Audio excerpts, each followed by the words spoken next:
할렐루야, 반갑습니다. 오늘도 좋은 하루입니다.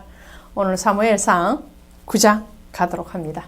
9장에 오시면, 8장에서 지난 시간에 이스라엘 백성들이 사람 왕, 이방인과 같이 우리도 왕을 주세요, 이렇게 데모했죠. 그리고 하나님의 허락하심이 있었어요. 그 허락하심으로 오늘 사울이 사무엘을 만나게 됩니다. 사무엘의 직책이 뭔가요? 사무엘의 직책이 제사장, 선지자, 그리고 사사, 다 나가고 있단 말이죠. 근데 이번에는 이제 왕 제도가 오는 거예요. 왕. 앞으로도 사사 시대는 이제 사무엘로 인해서 마감이 되죠. 인간 왕이 들어오기 때문에 사사가 사실은 왕과 같은 역할을 다 했잖아요. 기도온, 그리고 삼손, 드보라, 이런 사람이 정치력, 군사력, 그 다음에 행정까지 다 다스리는 사람이 사사였거든요. 근데 그 사사 제도가 사실은 왕이 등극을 하면서 이제 마감이 되어져 가고 있죠.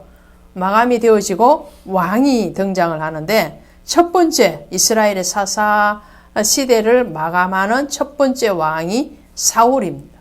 이 사울은 신약의 사도 바울의 이름이기도 하죠. 신약의 바울은 아니고요, 구약의 사울입니다. 이 사울은 베냐민 지파죠. 공교롭게도 신약의 사도 바울도 베냐민 지파이죠. 베냐민 지파입니다. 그리고 베냐민 지파에 기스라 이름하는 유력한 사람이 있으니, 이렇게 되죠. 그리고 이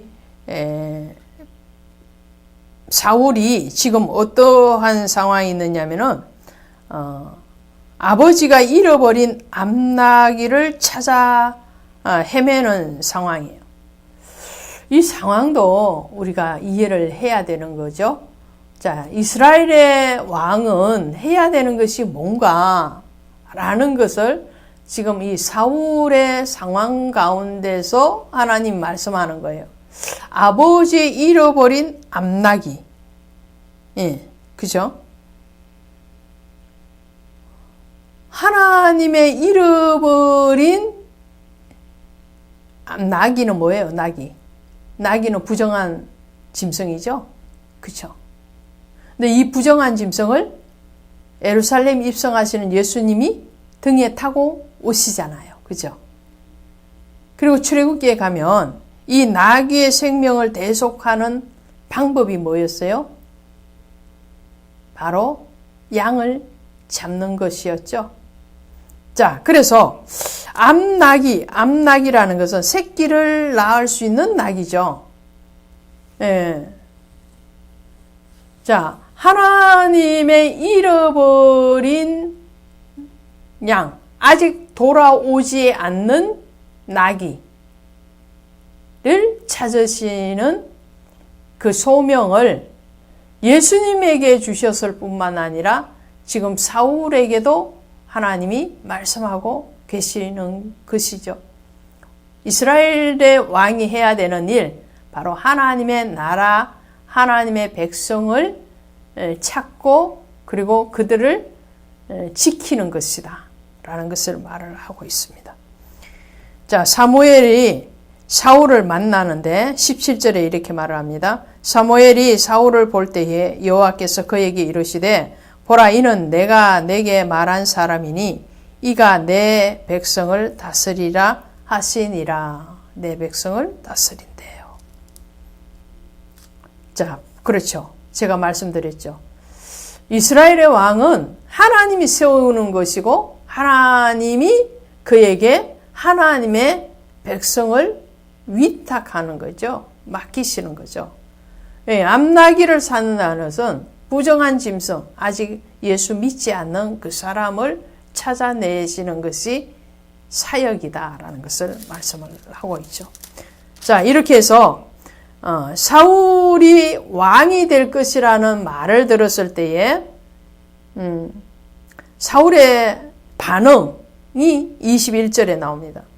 사울이 대답하여 이르되 나는 이스라엘 지파의 가장 작은 지파 베냐민 사람이 아니니까 또 나의 가족은 베냐민 지파 모든 가족 중에 가장 미약하지 아니하니까. 베냐민 지파 중에서도 가장 미약하다. 예. 자기를 굉장히 낮추는 거죠. 이 베냐민 지파는 12지파 중에서도 서열상으로 가장 아래에 있는 지파. 그죠? 그 중에서도 사울은 그 베냐민 지파 중에서도 나는 가장 약한 사람입니다. 가장 연약한 사람입니다. 그런데 제가 어떻게 이스라엘의 왕이 되겠습니까? 라는 말을 합니다. 이때의 사울의 모습이 가장 아름다운 모습. 잠언서 18장 12절에 가시면 겸손은 존귀의 길잡이니라. 겸손한 자를 하나님은 존귀하게 해주시는 거예요. 교만한 자를 하나님은 싫어하시죠. 교만은 패망의 순봉이니라.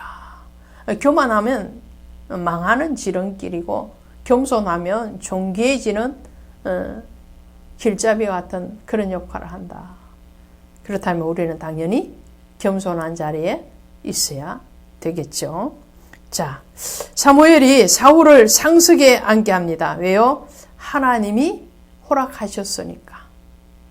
사무엘은 사사이기도 하고 제사장이기도 하고 선지자이기도 했지만 하나님이 세운 길을 원하는 이 사울에 대해서 사울을 존중할 뿐만 아니라 하나님의 뜻을 존중하는 이 사무엘의 또 겸손한 모습을 보게 되죠. 오늘 우리는 하나님이 우리를 가장 연약한 가운데서도 하나님의 손으로 일으켜 세우시고 하나님의 의로운 팔로 붙드시고 존귀하게 해주심에 대해서 늘 그분의 은혜뿐만 아니라 그분이 주신 소명에 대해서 기억하고 겸손해질 수 있는 저와 여러분이 되시기를 바랍니다. 고맙습니다.